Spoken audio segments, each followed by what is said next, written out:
Good morning student. आज आपका next topic है सॉलिड स्टेट। तो सॉलिड स्टेट जूनियर क्लास में भी आप पढ़ चुके हैं, सॉलिड, लिक्विड एंड गैस। लेकिन यहाँ पर आपको स्टडी करना है सॉलिड स्टेट के बारे में। तो सॉलिड स्टेट आपको पता है कि पूरी तरह से क्लोजली पैक्ड होते हैं। तो इसकी डिफाइन अगर हम करेंगे तो solid state at the matter in which the constituents particles में दो कंडीशन हो सकती है, एटम हो सकता है, मॉलिक्यूल्स और ion are closely packed in the lands and are unable to move. It is known as solid state. इसी को हम सॉलिड बोलते हैं। अब हम क्लासिफिकेशन करते हैं सॉलिड स्टेट का। तो सबसे पहले क्लासिफिकेशन हम करते हैं सॉलिड स्टेट कंडीशन का। क्लासिफिकेशन ऑफ सॉलिड स्टेट, दो तरह की सॉलिड स्टेट्स हो सकते हैं। एक फर्स्ट कंडीशन कहलाती है एमॉर्फस और दूसरा होता है सेकंड क्रिस्टलाइन सॉलिड्स। तो दो तरह के सॉलिड्स होते हैं, एक होता है एमॉर्फस सॉलिड्स और दूसरा होता है क्रिस्टलाइन सॉलिड्स। अब हम एमॉर्फस और क्रिस्टलाइन को डिफाइन करते हैं। एमॉर्फस का मीन्स होता है नो फॉर्म। कहने का अर्थ ये हुआ कि इसका कोई भी स्ट्रक्चर फॉर्म नहीं होता। लेकिन क्रिस्टलाइन की कंडीशन में अगर हम देखें तो क्रिस्टलाइन कंडीशन में जो स्ट्रक्चर आपका फॉर्म होता है वो पूरी तरह से क्रिस्टल फॉर्म में प्रेजेंट होता है। तो एमॉर्फस, अगर हम इसको देखें एमॉर्फस कंडीशन में, एमॉर्फस को अगर हम कट करते हैं तो ये पूरी तरह से प्लेन सिमेट्री में प्रेजेंट नहीं होगा।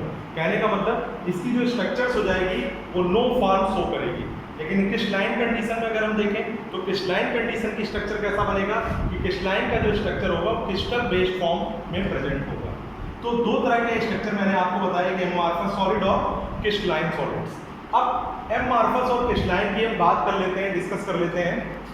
जैसे बेसिकली हमने आपको बताया कि बेसिक कंडीशन में अगर हम देखें तो क्रिस्टलाइन के जो आयंस होते हैं, कहने का मतलब एमॉर्फस और क्रिस्टलाइन दो कंडीशन मैंने बताई। तो एमॉर्फस सॉलिड जितने भी होते हैं वो स्ट्रक्चरल यूनिट्स, जिनकी स्ट्रक्चरल यूनिट्स होती है, are not arrange in definite shape. इनकी कोई भी पर्टिकुलर डिफिनिट शेप नहीं होती है।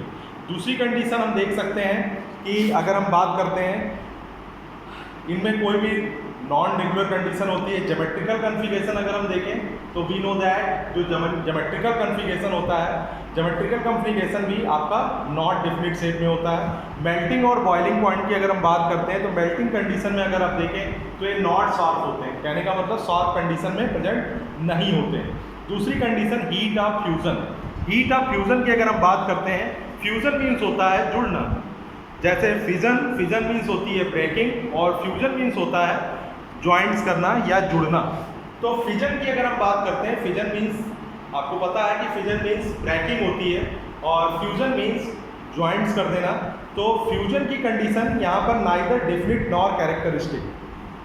अभी मैंने पहले ही आपको बताया कि इसको अगर हम क्लीवेज करते हैं तो क्लीवेज करने पर जनरली ये क्या होते हैं, जो इनका क्लीवेज करेंगे, ब्रेकिंग करेंगे, तो ब्रेक करने पर इनकी जो कंडीशन होती है वो क्या हो जाती है, नॉट रेगुलर। कहने का मतलब रेगुलर शेप में ये प्रेजेंट नहीं होते हैं, या आप कह सकते हैं कि रेगुलर कंडीशन में प्रेजेंट नहीं होते हैं, या ऐसे हम कह सकते हैं इररेगुलर कट। और अगर हम इसी की बात करते हैं, नॉट रेगुलर से कंडीशन आपकी बनती है।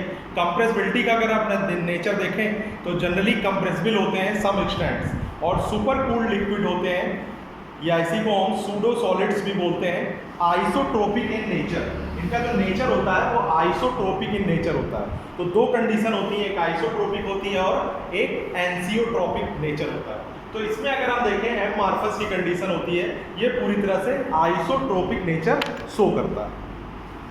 अब इसकी हम बात कर रहे थे क्रिस्टलाइन सॉलिड्स की। तो आइसोट्रोपिक और एंसोट्रोपिक नेचर की अगर हम बात करते हैं तो सबसे पहले हम देख सकते हैं कि सॉलिड और लिक्विड की कंडीशन में, सॉलिड, लिक्विड या गैस, इसमें सेम मैग्नीट्यूड होते हैं। Such the electrical conductivity, electrical resistance, refractive index, thermal expansion along all direction to isotropic in nature.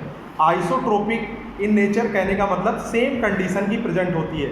ये सभी आइसोट्रोपिक नेचर आपको एमॉर्फस कंडीशन में देखने को मिलता है। लेकिन दूसरी कंडीशन में अगर हम देखें तो एंसियोट्रॉपिक में इनकी जो डिफरेंट मैग्नीट्यूड या प्रॉपर्टीज होती है वो डिफरेंट डायरेक्शंस में होती है, और जब डिफरेंट डायरेक्शन होगी तो उसको हम बोलते हैं एंसियोट्रॉपिक। वो कंडीशन क्या कहलाती है? एंसियोट्रॉपिक। तो आइसो मीन्स हो गया सेम कंडीशन और एंसियो मीन्स हो गया डिफरेंट कंडीशन। अब डिफरेंट कंडीशन की हमने आपको बात बताई कि इसके अंतर्गत क्या क्या प्रेजेंट हो सकते हैं, जैसे इलेक्ट्रिकल कंडक्टिविटी हो सकती है, इलेक्ट्रिकल रेजिस्टेंस हो सकता है, रिफ्रैक्टिव इंडेक्स हो सकता है, थर्मल एक्सपेंशंस हो सकते हैं।